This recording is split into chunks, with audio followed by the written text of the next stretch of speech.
Hey guys, how's it going? It's Waldo, and today we're here for episode number 2 of our MLB 15, the show, Philadelphia Phillies franchise. This will be the first of two episodes today, Monday the 20th.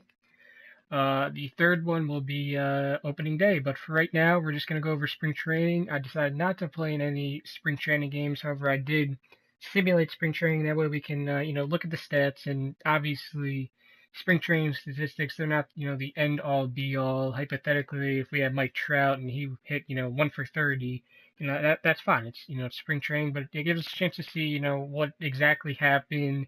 Maybe, we should look into some things, or we should watch out for some things at the beginning of the season.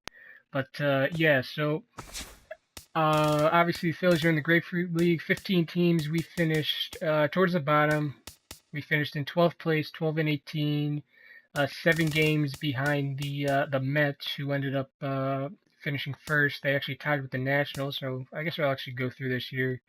So the Pirates finished third, followed by the Astros. Red Sox rounded out the top 5. In the top 10, Orioles 6, Marlins 7, Tigers 8, Blue Jays 9, Yankees 10, and then the bottom 5, Twins, us, Rays, Braves, and Cardinals. So we were not the worst NL East team during spring training. But you see there, our team average 248, slugging percentage 355, on base percentage 306. That's not too good. Fielding percentage 993, and ERA is 387. So that's not too bad, but obviously there's some room for improvement. Let's just where do I go for statistics? I probably should have looked. Oh, there you go. Yeah, team ranking. No, player statistics. Okay, so can I sort this by X? Okay. Can I see on base percentage? Okay. So Ryan Howard led the team in on base percentage. Isn't that something? So he drew 14 walks, struck out 27 times, slug percentage of 506. He hit 303 with 4 home runs, 12 ribbies, 904 OPS. Not too bad. That's actually pretty surprising. Perfect fielding percentage. Hit 328 versus righties, but only 240 versus lefties, which is why I think we're gonna sit him against lefties on most days. So then we go down here. Carlos Ruiz, where's on base percentage? There it is. 363 on base percentage, 284 average, 3 home runs, 6 RBIs, 457 slugging, 819 OPS. He drew 8 walks, struck out 10 times. Moved down to Darren Ruff. He didn't do too bad. Let's see how he did against left-handers, because that's mainly what we're going to be playing him against. And he only hit 207 against lefties. He did really good against righties, not too well against lefties. So we should probably watch that, because I think I have him penciled in as our starting first baseman when we face the lefties. So we should probably watch that. But 3 home runs, 12 RBIs, not too shabby. Cameron Rupp, 343 on base percentage, 258. Didn't have any home runs, knocked in 1 run, 601 OPS. Cesar Hernandez, 262 average, 4 ribbies, 377 slugging, 324 on base.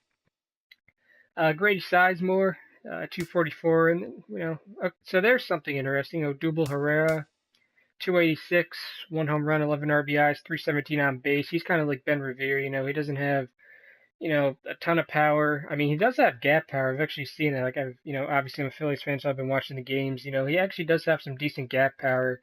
He has, quite a few doubles so far here in the early part of the season. But, we'll see. We'll see if he gets some starting time. I think he's actually, I honestly don't remember where I have him penciled in it. But it's been so long. I say it's been so long. It's been like a week. That's terrible. So here we go. Yeah, Chase Utley, 308 on base percentage, and then it gets kind of bad. Francoeur, 295, Revere, 290, Ashy, 275, Galvis, 243. That's not good. And Blanco rounded out the team to 239 on base percentage. So not too good here. But obviously like that to be closer to 300. But we'll see. We'll see how it goes. Let's check pitchers here. 27 games pitched. That doesn't seem good. Because what was our record? 12 and 18. So he pitched in 27 of the 30 games. That's not good. All right. So what do we want to sort by here? Can we sort by FIP or no? Is that not a thing? No, excuse me. All right, let's just sort by ERA. It's not the greatest method, but we'll do it. Okay, so Cole Hamels, that's reasonable. He led the team with a 1.67 ERA. Started 6 games, 1-0. He struck out 28 against only 3 walks, which is pretty good. Jerome Williams, he did solid. It'd be nice if he could keep that up going into the season, as did Aaron Harang. Let's just see how the rest of our starting rotation did. Buchanan, a 4.20 ERA. That's a coincidence. Today's 4.20. 0-4. Obviously, wins losses. That's not the best statistic, but 4.20 ERA, 18 strikeouts, 14 walks. That's not very good. What is it? Harang 20-9 strikeout to walk ratio, and Williams 15-12. So that's not too good either. What was his WHIP? 119 WHIP. Yeah, Buchanan's WHIP was 150. That's not too good. Where's the ERA? It's right here. Okay. Where's the other? Oh yeah, Sean O'Sullivan. He won't be in our rotation very long. Only a few starts because Billingsley will come back around early May, so he won't be in there too long. Let's check how our bullpen guys did. So McGowan, he's gonna be our long reliever. Not too shabby. 27 strikeouts, 9 walks. That's a 3-to-1 strikeout to walk ratio. 2.45 ERA. I'd probably just put this on WHIP because that's you can see all the other stuff. 109 WHIP, not too bad. Luis Garcia, 147 WHIP, 3.06 ERA. We're probably not going to use him in high leverage situations, at least initially. Because, look at the walks per 9 innings. He only has a rating of 10. That's not too good. Janmar Gomez, I could use him as a long relief guy too, or middle relief. It really doesn't matter, whatever the situation calls for. 3.13 ERA, 122 WHIP. 15-13 strikeout to walk ratio, so obviously we'd like that to be a little bit improved. Diekman had a rough spring, 155 WHIP, 3.86 ERA. His strikeout to walk ratio wasn't too bad. What's that? That's about a 2-to-1. So it's not terrible. Ken Giles, his strikeout to walk ratio was solid. Well, that was 2-to-1 too. I'd like it to be closer to 3-to-1, but he was hit pretty hard. 4.78 ERA, 1.52 WHIP. That's a little rough. And DeFreitas as well, 1.52 WHIP, 4.94 ERA. Now, what was their FIP? Can I see that? No, you can't see FIP, huh? Am I just blind, or can you not see FIP? I don't think you can see that. Oh, that's a shame. All right. Well, anyway, and then rounding out, Jonathan Papelbon.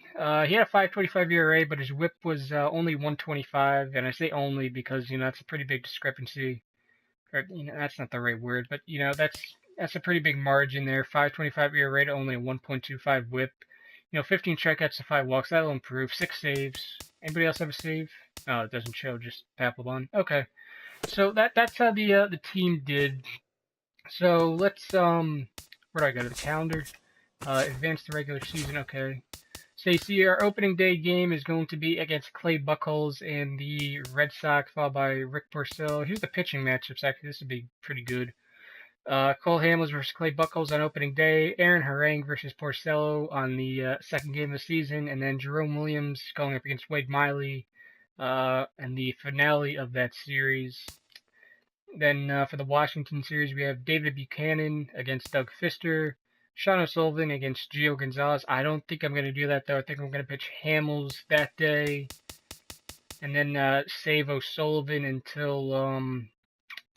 until this day right here on the 12th against the Nationals. Because you see here, Hamels pitching this day, and then 1, 2, 3, 4. This would be his day to pitch, the 11th. So I'm not going to save him until the 12th. I'm going to pitch him on the 11th. I think that'd be a good idea. And then I'll have O'Sullivan pitch the 12th, and then we should be pretty good to go after that. But yeah, I think we're pretty much ready to go for this season. So I guess now would be a good time to mention how I'm going to do this series. I'm not going to play every game, obviously, because clearly you can figure it out yourselves. I'm gonna do. I think I forget where I read this, but the guy, how he did his franchise, he would use like his number 1 pitcher, then go through the rest of the rotation, then use his number 2 pitcher, then go through the rest of the rotation, then number 3 pitcher, so on and so on. So I think that's how I'm going to do it. That way I use each pitcher pretty equally. And obviously you're still going to get to see a lot of gameplay. Now, if by some crazy chance we make the playoffs, I will play all of those games, but I doubt that we will, even though that is a contract goal for some odd reason. Oh no, that's the yearly goal is to finish over 500. Okay, so that's the contract goal is to reach the postseason. So if at any point over these next 3 years I do make the postseason, I will play all those games. No, I don't want to simulate that. But yeah, so that's how I'm gonna do this. Now, it's not cut and dry. I might play like let's say Hamels was facing off against Kershaw or something. Maybe I play that because that's a duel, pitcher's duel. That might be pretty cool to see.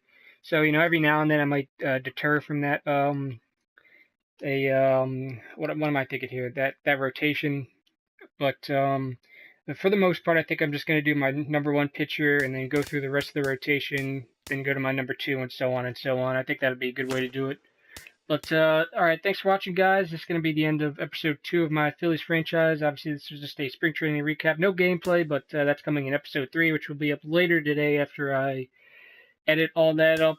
But be sure to subscribe if you're new here. That way you don't miss any of my future content, whether it be this series or the fantasy draft series. I am working on that.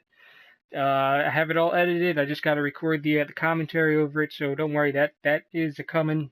I think I'll upload it before Friday. That way I can upload some gameplay on Friday for that. Be sure to like and share the video as well if you feel like you'd like to, because it definitely helps me out a lot and it helps this community out as well. So once again, thanks for watching, guys. I'll see you next time.